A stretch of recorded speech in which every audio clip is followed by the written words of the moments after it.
Jackie Mason may be one of the funniest human beings ever walked, on the face of the earth.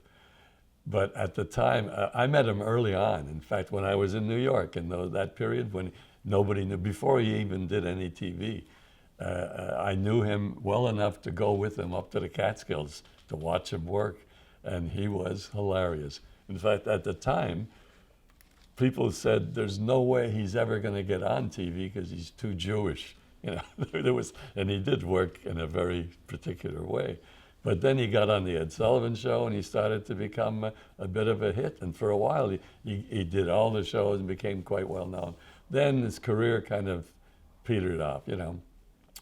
By the time I met him, re-met him, he was in Florida, appearing in a hotel in North Hollywood, not even Miami, in a makeshift nightclub. It was like a hall with chairs, put together.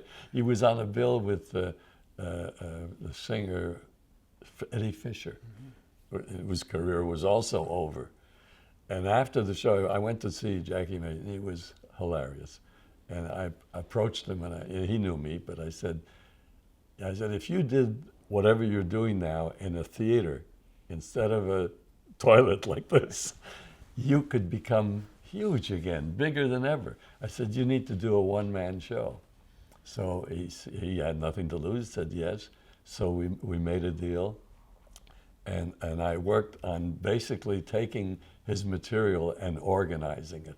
He would go all over the place.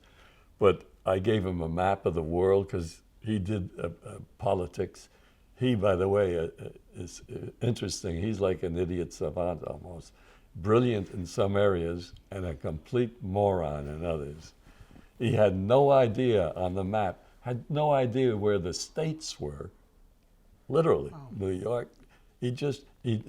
Cuba, forget it. He had Cuba was in Africa somewhere, and I had to teach him where things were so that when he pointed, he could at least point to the right place. But so I put like a political segment, another kind of segment on this, a segment on whatever. You talked about kids. So it turned out to be an organized show of his own show, and we booked it into, somehow got somebody to book it into a little theater, the Las Palmas Theater in Hollywood. Another kind of a toilet, but at least it was a theater. And I pulled out all stops. I invited for opening everybody I knew in the business, including Milton Berle, Larry Gelbart, Steve Allen, Stephen Eady, whoever I had met over the years, everybody was there, and he was a rousing success. And then somebody wanted to move it. Nick Vanoff became a producer, and they moved it to Beverly Hills. And little by little, Jackie Mason kind of pushed me out. And they wound up going to New York, and they gave him a Tony, just for being so funny, actually, is what it was. Anyway, he screwed me terribly, considering what I did for him. I literally found him a new career, And then he did many other shows, as you know.